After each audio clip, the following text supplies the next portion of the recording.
So let's get into these previews. We're going to go ahead start with what we think the table is going to be. So we'll start off with what we believe.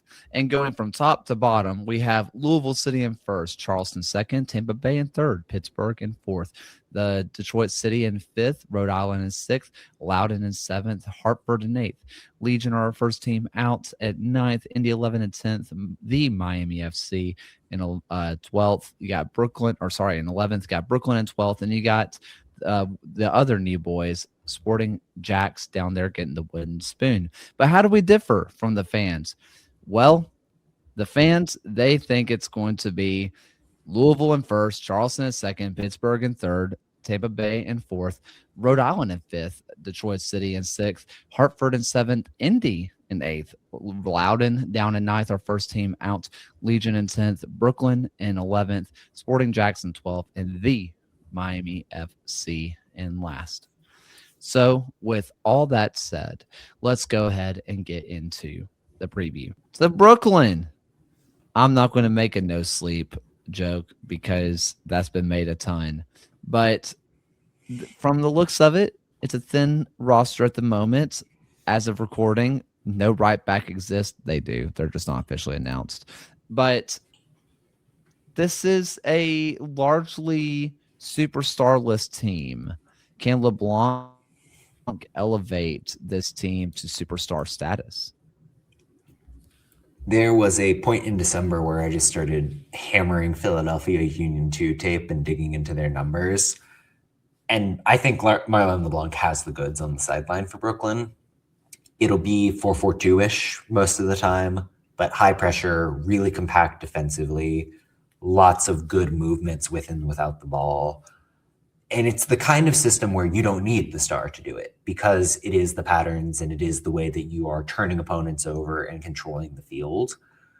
That said, that team mentality can only take you so far. The best case scenario, I think, is what we saw with Chattanooga last year, where they kind of faded at the end and didn't make the playoff run. If Brooklyn can go to that distance, which I don't think they'll do, that would be a remarkable achievement. But there are just a lot of question marks right now. I think we trust Obregon to be a striker that can do a job. I like Jackson Lee and Lucas Burns a lot in goal. And Gabriel Alves is someone you trust at left back. There isn't athleticism in the pivot. I think the center back pairing is like insanely bad. And the wingers are They're getting CJ only on loan, has been reported, coming in from the Philadelphia program, which will help. But I don't know. It doesn't feel like the talent is there to back up what are going to be some very strong ideas. And you do have players here that you recognize, at least in and around the USL ranks, players who have had a lot of experience within just U.S. soccer in general. JC Obregon, Pierre De Silva, Van Seal, Jackson Lee, former Wilmington Hammerhead player Tommy McNamara, 3 games played. He is still within this side. But yeah, it's really interesting to see how they've kind of built this team to enter this year. And it's just like when you look at the rest of the Eastern Conference and how stacked that we've talked about some of these top teams are, expansion teams are very likely to struggle within just this conference on their own. I mean, I will say, at least for Brooklyn, they are the championship team that is closest to a Taco Bell, so they do have that going for them. But yeah, it's going to be interesting to see how this team approaches the year ahead. Jackson Lee is in my room with Brooks Thompson. Let them cook. They are so good. Please, for the love. I love that Jackson Lee is finally getting a chance to get a full season run at this. Although I think Burns behind him is going to push the ever living crap out of him because I also highly rate him. But if Lee's given the run, I think you're going to see that he was a starting goalkeeper that just happened to be behind Koke Vegas in Rhode Island. I think that's a good route for success, especially when you have a not ideal center back pairing in front of him with Latonovic and Van Zeal. Van Zeal is not the guy he was with the Loyal anymore or with Pittsburgh Riverhounds. He's just not that guy anymore. He was playing in the fourth tier of France, I believe, before Tampa Bay brought him back.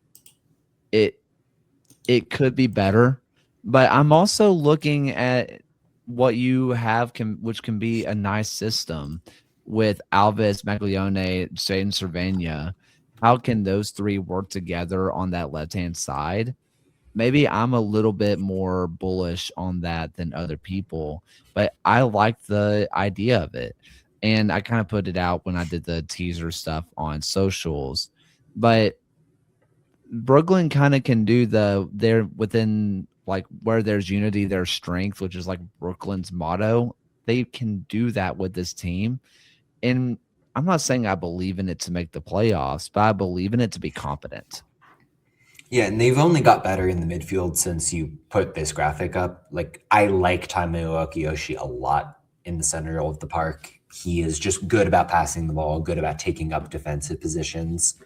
I know nothing about Abdoulaye Kante, who's coming into the midfield, but if you're signing a dude straight from Saint Etienne in France, that probably means something in terms of the pedigree. They've got options in the middle. It's crazy to me that they haven't announced a right back yet. Like, get on that, because you do need a player in that position. I don't know, maybe. But yeah, I don't know. Unless Obregon can repeat what he did in League One, I just have a tough time wrapping my head around Brooklyn. Do we think that the midfield of McNamara and Maglione can be enough, again, not to propel them forward like we talked about with Legion, but be enough to at least make this team go and just kind of not fall apart? Mangione. I think call Maglione. Mangione. I'm so sorry. I think the thing with LeBlanc ball is that you don't really need your center mids to be pushing ahead and being creative. Like, they're the backstop that lets everything flow in front of them. And will Tommy McNamara step up at times and be creative? Certainly. But it's going to be swinging those passes to the wings, letting Cervania, De Silva, potentially CJ Olney do their thing in one-on-one situations. And if you can get like combination play between Alves and Cervania up the left, there are worse partnerships to have in the USL for sure. Any other final thoughts? I want them to be good. How about that? I'm interested because they're playing what the Super League does with like Coney, right? Yep. I know it's a turf field, so they don't have to worry about like the field being destroyed and all that stuff. I totally understand that.